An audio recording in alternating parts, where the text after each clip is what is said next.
Hoje nós vamos estudar a forma integral das equações de Maxwell, né? Então o que eu fiz aqui, pessoal? Preparei um quadro aqui pra gente com as 4 equações, a primeira, depois um outro aqui com a segunda, divergente B igual a zero. Na terceira, rotacional de E igual a menos dB dt, nós já falamos sobre todas elas, né? E a última, divergente de D igual a ρ. Bom, nós vamos conseguir a forma integral dessas equações utilizando nas equações que tem rotacional, teorema de Stokes, que a gente já viu, né? Então é essa equação aqui e essa aqui, tem rotacional, né? A primeira e a terceira. A segunda tem divergente e a quarta divergente também, nós utilizamos o teorema da divergência. Certo? A ideia, como eu já tinha falado para vocês, é a gente conseguir restringir o nosso domínio de estudo, né? Para não trabalhar com o plano cartesiano inteiro, né? Então nós vamos restringir uma área, né? Uma região onde a gente vai estudar o campo magnético, certo? Então a ideia aqui é a seguinte: eu vou aplicar o fluxo, eu vou definir uma área, aqui, uma superfície aberta, não é fechada, né? S, certo? O vetor ds, que a gente já sabe, é o nds, né?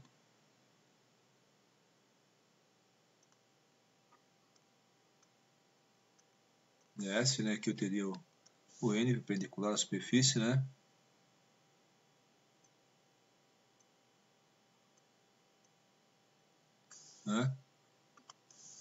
E aqui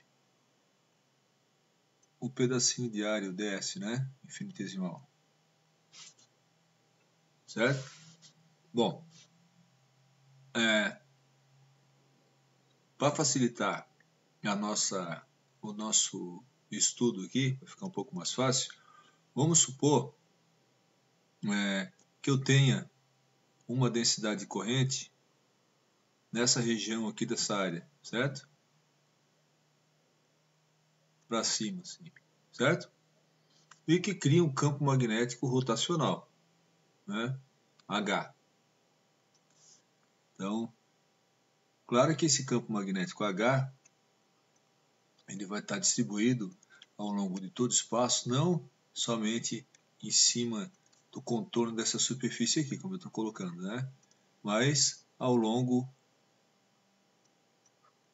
de todo o espaço aqui, né?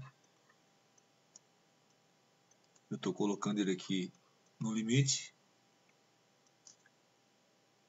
porque eu tenho interesse em estudar ele nesse limite aqui, no limite da superfície.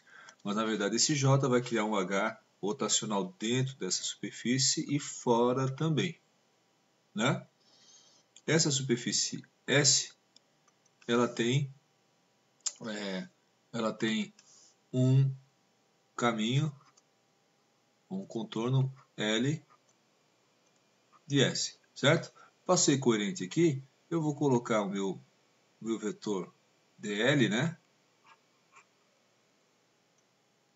Na mesma direção que o meu H teria, certo? Note que aqui, além do J, eu também tenho o dd/dt, né? Na nossa equação, né? Então eu poderia ter aqui também o vetor derivada da indução elétrica em relação ao tempo na direção do J aqui, certo? Bom, o que é que eu vou fazer aqui? Eu vou fazer um fluxo nessa superfície S nos dois lados da equação, tá? Então, olha só o que eu vou fazer. Eu faço um fluxo na superfície S do rotacional de H. Bom, o rotacional de H é um vetor, então eu posso fazer o fluxo dele. Também faço um fluxo do outro lado, né? Fluxo de J mais dd/dt, ou o fluxo do J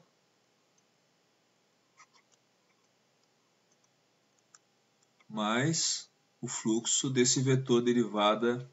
Note que isso aqui é um vetor, né, pessoal? Vetor derivado da indução em relação ao tempo, né?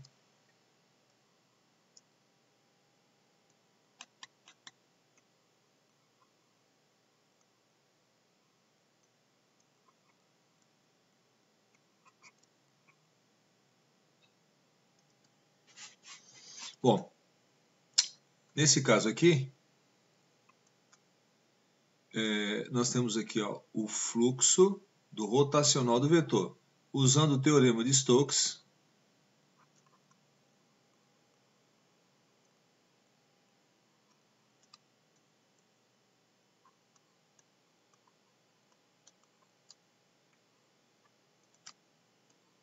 a gente já viu, o fluxo do rotacional do vetor é igual à circulação do vetor ao longo do caminho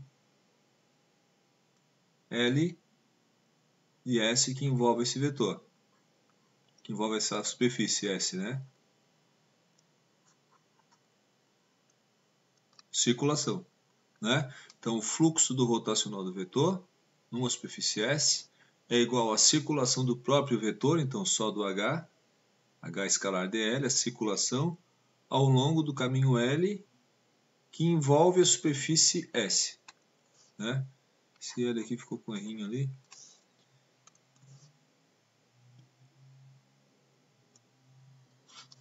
Então, desse lado de cá, a gente usou o teorema de Stokes, transformou o fluxo do rotacional, teoricamente é uma coisa mais complicada de fazer do que simplesmente a circulação, que além dessa integral ser na área inteira, né, ainda tem um rotacional aqui. Essa não, essa é só uma circulação, né? Um produto escalar de H escalar dl, onde L é um vetor que aponta na direção do meu caminho, né? Cujo módulo ele é tangente ao caminho, cujo módulo representa aquele pedacinho de caminho do caminho inteiro, né? Uma parte infinitesimal do caminho. Bom, a integral de J ao longo da área S. Note que o J está para lá e aqui eu tenho uma área S. O J aqui é importante saber, pessoal, que esse J não necessariamente está em toda essa área S, né? Mas como eu fiz o fluxo dos dois lados da equação, olha só, né? Fiz o fluxo dos dois lados. Então, claro, que essa área S vai fazer o fluxo do J e o fluxo do dt. Então, é o fluxo do J ao longo de toda essa área, mas pode ser que não tenha J em toda essa área, pode ser que tenha J apenas num condutor aqui, né? Ou em vários condutores, tudo bem. Eu faço daí a integral nessas áreas menores, já que no resto da área o J é zero, sem problema. Mas o importante é que tem que ser dentro dessa área. Então, é o J que está dentro dessa área, integrado, vai dar o quê? Integral de J ds. Vai dar corrente elétrica, pessoal. Né? Então, aqui vai dar corrente elétrica, I. Certo? Bom, esse outro termo aqui, a gente chama de corrente de deslocamento. Note que é o fluxo, né? É o fluxo do dt. Claro, eu não coloquei aqui, seria só no caso de altas frequências, né? Vamos fazer com outra cor aqui, ó. Então aqui vamos supor que eu tivesse também aqui dentro dessa região, né? Uma indução elétrica variando com o tempo. É um vetor, então eu posso fazer o fluxo dela ao longo dessa área, né? Só para poder fechar a questão de unidade, vamos dar uma olhadinha aqui, ó. A indução elétrica, a gente já viu que é Coulomb por metro quadrado, certo? A área é metro quadrado, né? Só que tudo isso aqui está sendo dividido por segundo, né? Então eu vou cortar metro quadrado aqui com metro quadrado aqui, Coulomb por metro quadrado vezes metro quadrado vai ficar Coulomb por segundo. Coulomb por segundo, o que é isso aqui? Amperes. Só que não é equivalente a ampere. Não é uma corrente física com elétrons, né? Certo? Mas em cima a indução variando com o tempo, eu calculo o fluxo dessa indução numa certa área, né? Vai fazer o mesmo efeito que uma corrente elétrica. Então esse termo aqui, que é o fluxo da derivada da densidade de indução elétrica, né? Isso tudo aqui dá amperes, e por isso que a gente chama isso aqui de corrente de... É uma corrente, só que é uma corrente de deslocamento, a gente chama.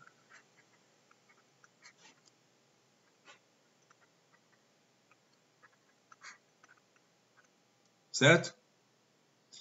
Em baixas frequências, a gente já viu que o dt é igual a 0, né? Então, vou escrever aqui, ó, em baixas frequências,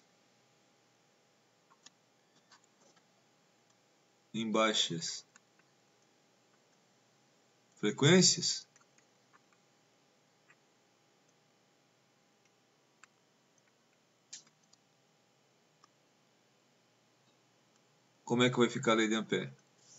Baixa frequência, eu posso desprezar esse termo. Ou no caso estático mesmo, né? No caso estático, quando dt igual a 0, não existe variação com o tempo, né?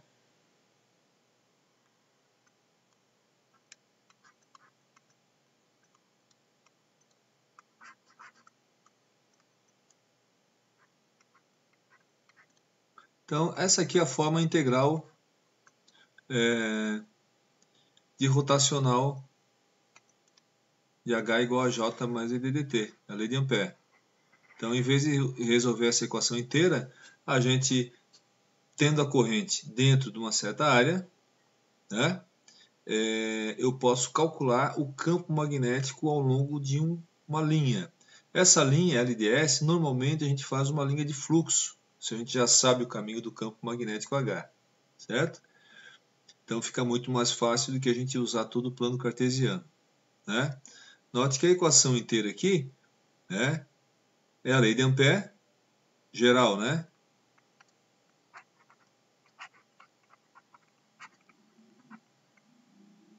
Lei de Ampère, certo? E aqui, essa daqui seria a lei de Ampère para o caso estático.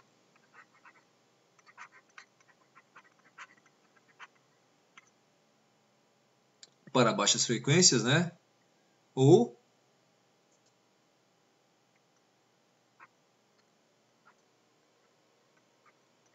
caso estático, né? Vou mudar um pouquinho isso aqui.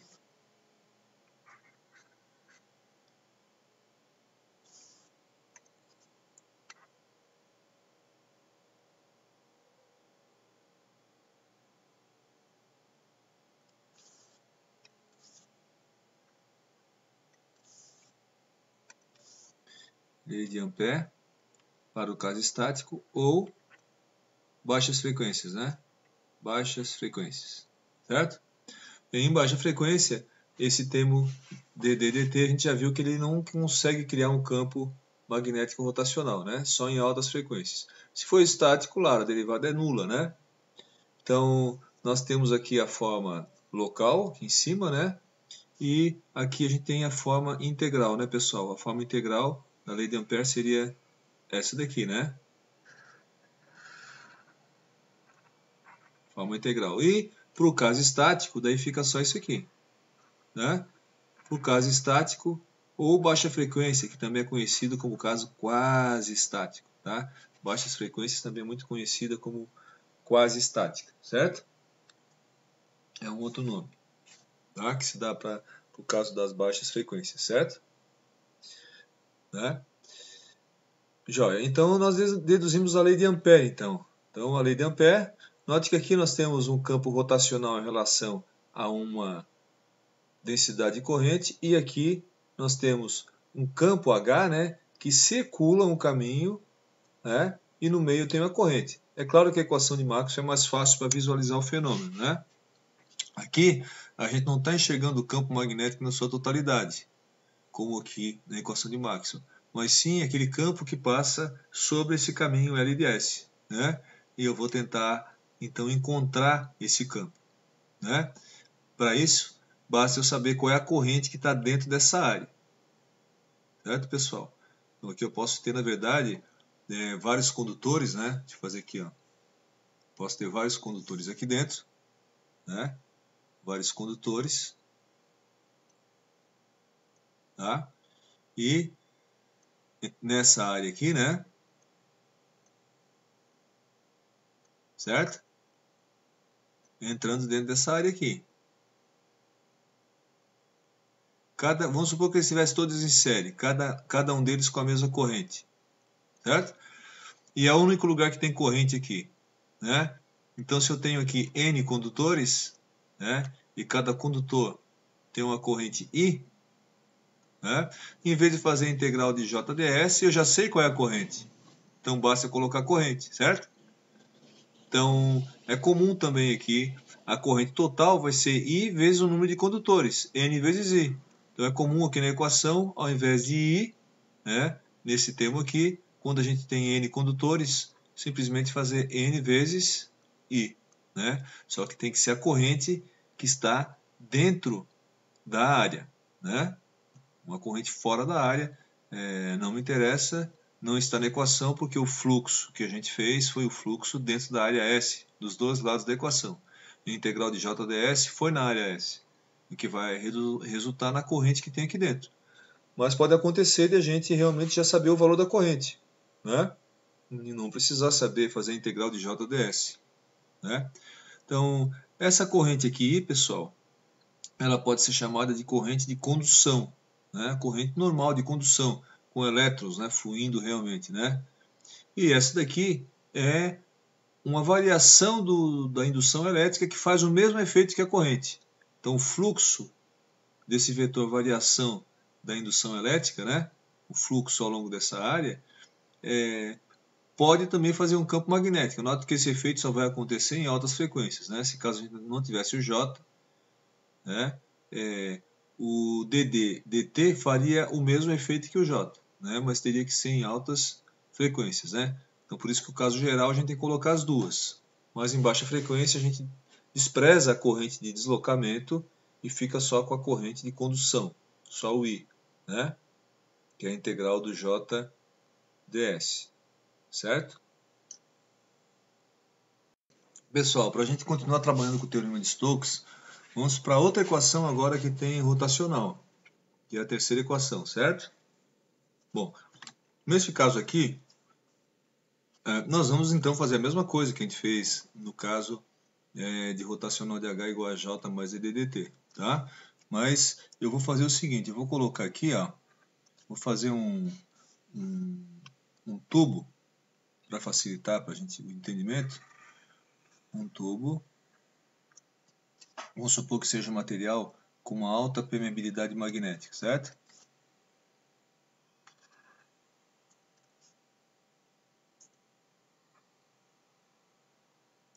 Beleza. Tem uma seção transversal S, tá? E a gente tem aqui, nesse material, um campo magnético variável com o tempo, certo? Menos que varia com o tempo. Portanto, se existe o B, como a gente já viu, vai existir também o vetor na mesma direção do B, menos dB dt, né? A derivada do B em relação ao tempo. É claro que vai existir aqui também o próprio vetor B, né, pessoal? Nessa direção, né? Bom, então esse vetor, esse campo magnético variável com o tempo nessa região, por exemplo, criado por um ímã que se aproxima e se afasta, né? Ou por uma bobina colocada aqui em cima desse tubo, né? Então esse tubo que eu falei que tem uma permeabilidade μ, né? Certo? Bom, vamos fazer o seguinte agora. Vamos considerar essa área, vamos supor que essa indução ela esteja variando com o tempo, e portanto existe a derivada dela em relação ao tempo, né? Que eu estou representando aqui. Essa indução ela passa por todo esse tubo, né? De maneira uniforme, vamos dizer assim, tá? Para facilitar. Então eu vou considerar uma outra área mais aqui no meio. E essa área ela vai ter um contorno, certo? Vai ter um contorno, como se fosse uma espira. Então esse aqui vai ser o meu, esse aqui na verdade vai ser o meu L de S. Desculpa, L de S, né? Então aqui eu vou ter, nessa área, eu vou ter o meu vetor ds, n ds, né? A gente já viu várias vezes, então, e perpendicular à área, certo? Eu tenho que definir aqui o meu vetor dl, né? para poder fazer a circulação. Eu vou botar nesse sentido aqui, ó, meu DL. Né? Sempre tangente ao caminho, DL. Né? Sempre tangente ao caminho, certo?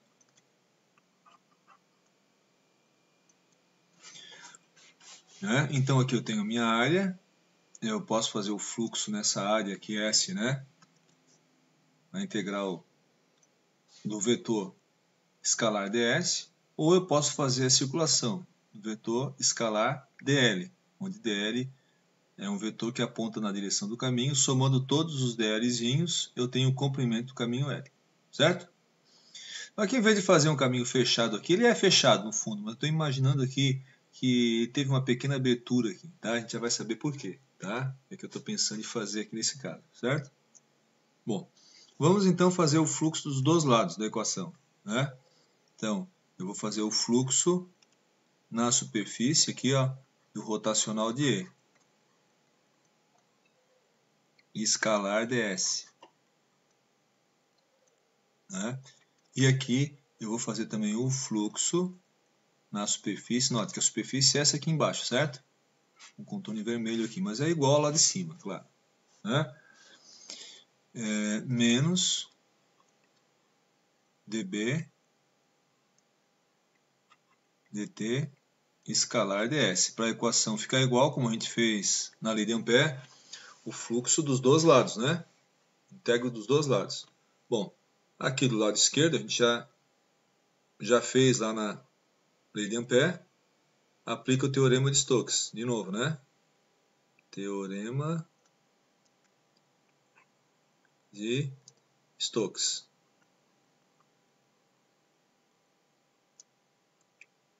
O teorema de Stokes, ele fala o seguinte, né? Fluxo do rotacional do vetor é igual à circulação do vetor. Opa. Calma, tem um probleminha aqui. Vamos lá, agora vai.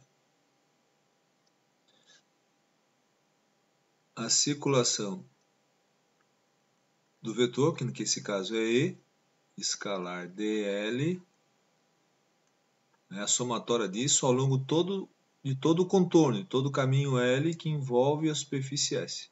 Né? Bom, se a gente for olhar a posição espacial aqui do campo elétrico, se o campo magnético está na direção vertical aqui, como se estivesse no eixo Z, né, e a sua derivada em relação ao tempo também, o campo elétrico ele vai estar nessa direção, a direção do dl, por isso que eu já botei o dl naquela posição ali, né? Certo? Então eu vou ter um campo elétrico. Esse campo elétrico, pessoal, como a gente já viu na aula sobre essa equação, né, na forma local dela, aquele disco condutor, por exemplo, né? Aqui eu não coloquei um disco condutor, eu coloquei uma espira aqui, na verdade, certo? Coloquei uma espira de cobre para facilitar, né?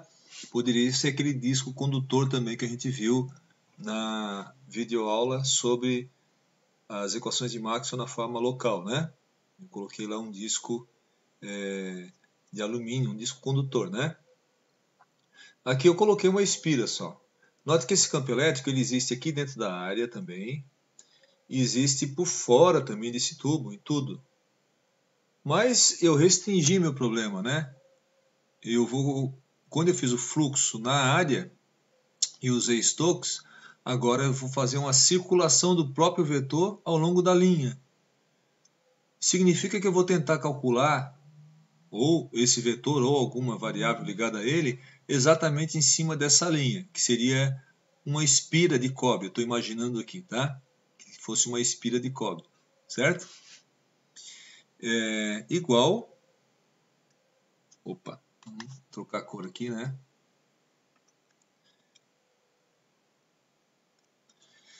Bom, agora, pessoal, aqui o operador integral e o operador derivada são operadores lineares. Significa que se eu fizer a derivada em relação ao tempo da indução magnética, mesmo que ela varie com o tempo e com o espaço aqui dentro dessa área S, né? Mesmo que ela varie com x, y aqui, Z, se eu fizer a derivada da indução em relação ao tempo, né, e ver quanto vale esse vetor, e depois fazer o fluxo, como está aqui, vai dar um resultado. Se eu tirar a derivada para fora e fizer o fluxo só da indução e não da derivada da indução, apenas da indução, e depois derivar o fluxo, vai dar o mesmo resultado, porque a derivada e a integral são dois operadores lineares, né? Se a gente colocar valores numéricos aqui, poderia se fazer isso, para brincar, né? E fazer essa operação, nós iríamos encontrar exatamente o mesmo resultado. Inclusive lá no capítulo 5 a gente vai fazer isso. Às vezes a gente coloca essa derivada aqui para fora, calcula o fluxo, e às vezes deixa aqui dentro, calcula a derivada de indução, dá na mesma, né? Então aqui eu posso fazer o seguinte, eu posso passar essa derivada parcial aqui para fora, tá? Menos a derivada parcial aqui para fora. Vocês vão ver que daqui a pouco eu vou mudar um pouco isso aqui, ela não vai ficar aqui essa parcial, vocês já vão entender por quê, tá? E a integral de B escalar ds.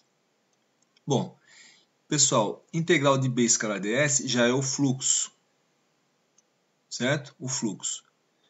A gente já fez aquela videoaula sobre fluxo, né? Eu mostrei para vocês umas videoaulas sobre fluxo. Inclusive a gente fez exemplo, né? O fluxo é um escalar. Eu faço o fluxo numa área, né? Dá um valor, um resultado. Lembra lá que nossos exercícios deu sempre 8, né? Por acaso, né?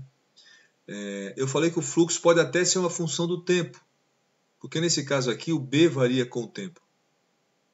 Então o fluxo do B vai variar com o tempo. Mas como eu fiz a integral na área, o fluxo por definição é uma integral numa superfície, o fluxo naquela superfície vai dar um número, não vai dar uma função de x, y, z e t, certo? Então esse fluxo aqui que vai aparecer, ele vai ser um φ de t. Ele pode ser e deve ser uma função do tempo, porque isso aqui é um fenômeno onde ocorre variação com o tempo. Então meu B é um B de x, y, z e t, certo? Então, eu até posso escrever aqui, o B, né, pode ser uma função de x, y, z e t. Né? Então, tem sentido aqui a gente fazer a derivada parcial em relação ao tempo, ok? Certo? Mas quando eu fiz a integral do B na área, desaparece o x, y, a dependência de x, y e z do fluxo. Não tem sentido dizer que eu tenho, numa certa área, um fluxo numa certa posição, x, y, z, e em outra vai ter outro valor. Não, o fluxo é o fluxo naquela área. O que pode acontecer é de o B variar com o tempo, à medida que o tempo vai passando, o B varia. E daí o fluxo naquela área também varia. Então ele pode ser uma função do tempo, porque o B variou com o tempo, né? E aí nos vários pontos da área vai ter um valor de fluxo diferente conforme o tempo passa. Mas o fluxo é o fluxo numa área, portanto é um escalar e vai variar com o tempo, não vai variar com x, y, z e t, certo? Portanto aqui, ó, não tem sentido falar em derivada parcial. É só uma questão formal, né, pessoal? É só uma questão formal, mas é importante, tá? Então aqui, na verdade, eu vou ter a derivada em relação ao tempo disso tudo aqui que é o fluxo. Menos dφ dt. Então, só, eu calculo o fluxo do B ao longo dessa área, depois derivo ele em relação ao tempo, né? Vai dar o fluxo da derivada da indução, é a mesma coisa que a derivada do fluxo da indução. Tá vendo? O fluxo da derivada da indução é o que está aqui no início, né? Agora virou a derivada do fluxo. Claro que o fluxo é o fluxo da indução, né? Nesse caso aqui que é o fluxo magnético, φ, né? Bom, aqui desse lado de cá está resolvido o meu problema. Note que apesar de ser uma forma integral, né, como tinha aqui uma derivada, continua uma derivada. Só que aqui é uma derivada parcial do B e agora aqui virou uma derivada total só em relação ao tempo do fluxo, né? Isso faz sentido, porque a equação de Maxwell vale para o plano cartesiano, x, y, z, né? quando a gente aplica o teorema de Stokes e vai para uma forma integral, a gente vai estudar esse problema numa área, que é essa nossa área aqui, né? Então é o fluxo nessa área, não tem mais dependência com x, y, z, né? Pode ter só dependência com o tempo, como eu falei, ok? Bem, entendido isso, pessoal, agora aqui desse lado, essa equação, vamos fazer só uma análise dimensional aqui, a gente já consegue perceber o que vai ser o resultado disso, tá? Bom, o campo elétrico E é volt por metro, tá? E aqui o meu DL, um pedacinho daquele comprimento, é metro. Portanto, se eu multiplico um pelo outro, vai cortar aqui, vai dar volt. Essa integral de E dl, na verdade, no resultado é volt. Claro, isso aqui, pessoal, é a definição de potencial escalar elétrico, certo? Mas nesse caso aqui, como a gente tem uma espira, né, e é um fenômeno dinâmico, né, a gente acaba chamando isso aqui de força eletromotriz induzida, mas é um potencial escalar elétrico, né? Então isso aqui a gente chamar de U. Né? Então desse lado aqui eu usei o teorema de Stokes, virou U. Desse aqui eu só inverti os operadores, e o fluxo da derivada da indução virou a derivada do fluxo. E eu cheguei finalmente, né, nessa equação U igual a menos dφ dt, que é a lei, eu gosto de chamar a lei de Faraday-Lenz, né? O Faraday descobriu que uma variação do fluxo com o tempo produz uma força eletromotriz induzida, U. E depois o sinal é que, na verdade, essa Fem, né, ela é contrária à variação do fluxo com o tempo.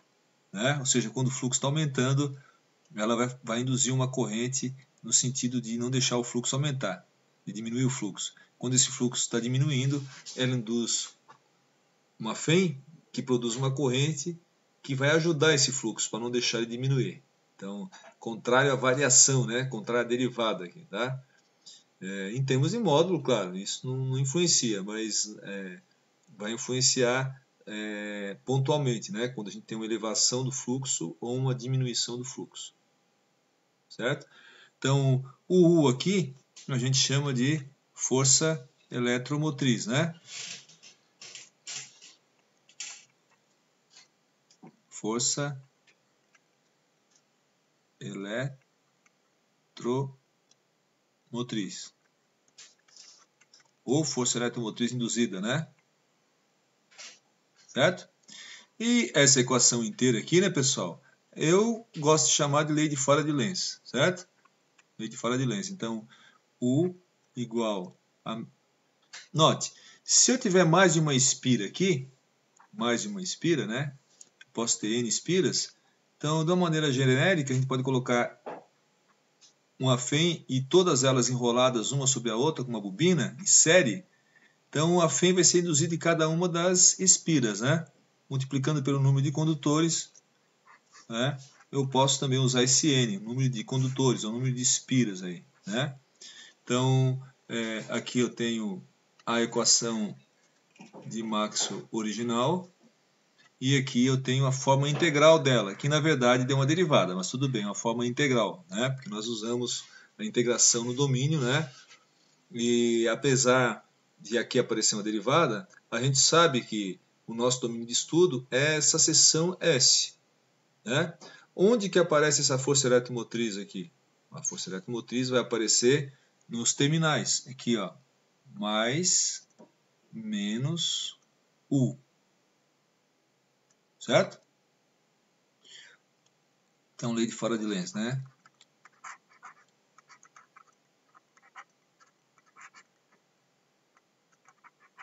Faraday-Lenz.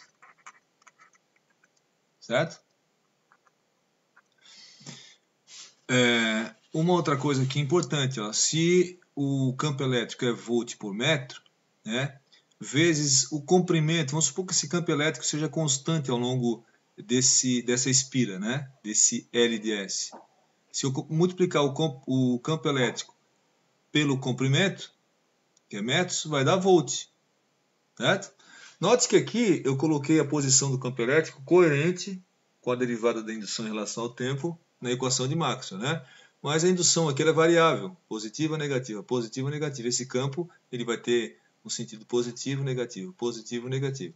Mas quando ele tiver esse sentido aqui, né, indicado, ele vai empurrar as cargas elétricas e vai fazer essa força eletromotriz. Note que se eu colocar aqui, se eu fechar o circuito, vai circular uma corrente exatamente na direção do campo elétrico. Vai ter uma corrente induzida, não um disco agora, mas nessa espira, né? Então, a forma integral, porque a gente fez fluxo dos dois lados, só que em vez de calcular o fluxo, a gente acabou calculando a circulação, né? E a circulação do EDL é a força eletromotriz, né? E do outro lado, o fluxo da derivada da indução virou a derivada do fluxo. Note que agora, ó, a lei de Faraday-Lenz são variáveis globais de um circuito. Ela diz respeito a um circuito. E aqui a equação de Maxwell diz respeito ao plano cartesiano, x, y, z. Né? Então, a gente não pode aplicar a lei de Faraday-Lenz em qualquer lugar do espaço. Não, essa lei de Faraday-Lenz aqui, ela foi aplicada nessa espira. Eu calculo o fluxo que passa aqui dentro dela, derivo ele em relação ao tempo, multiplico pelo número de espiras, se tiver várias espiras em série aqui, com uma bobina, né? E acho a força eletromotriz. Então, a lei de Faraday-Lenz é aplicada para um circuito. O que é o circuito? Uma espira ou uma bobina, por exemplo, né? Vale para um circuito. Né? A área S. E o meu circuito, na verdade, seria o L de S, né, pessoal? Meu circuito seria essa espira que envolve a área S. Então, nesse circuito aqui, eu vejo qual o fluxo que variou aqui dentro, a variação desse fluxo, e multiplico pelo número de espiras e tenho a força eletromotriz induzida. Né? Se eu usasse a equação de Maxwell, eu iria calcular o campo elétrico. Né? Esse campo elétrico não iria estar só aqui dentro, né? Não iria estar só aqui dentro da espira, ia estar por fora também, pelo meio, né?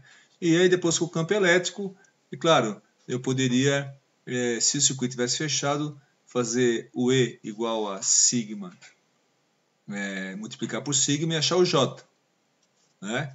E depois integrar esse J dentro da seção transversal, não desse S aqui, mas o S do condutor aqui da espira, da seção transversal da espira, e achar a corrente, né? Daria também. Só que esse campo elétrico, quando eu uso a equação de Maxwell, né, ele está em toda a região, todo o espaço, em todo o plano cartesiano. Né? E quando eu usei a integral, né, o fluxo dos dois lados, eu restringi a essa área. E o contorno dessa área é o meu circuito. Isso é muito importante. Então, a lei de Faraday-Lenz, ela vale para uma certa área, ou seja, para um certo L de S, para o contorno dessa área. Né? Que, no caso da gente, né, é um circuito, seria o nosso circuito, né? E a gente pode realmente... depois nós vamos fazer exercícios sobre isso, né? Eu faço um exercício bem simples, lá no capítulo 5, mostrando que as duas equações elas têm que dar o mesmo resultado, óbvio, né? Então esse aqui é no plano cartesiano e esse aqui foi depois que eu restringi a uma certa área fazendo o fluxo dos dois lados, né? Por isso forma integral, né? Certo, pessoal?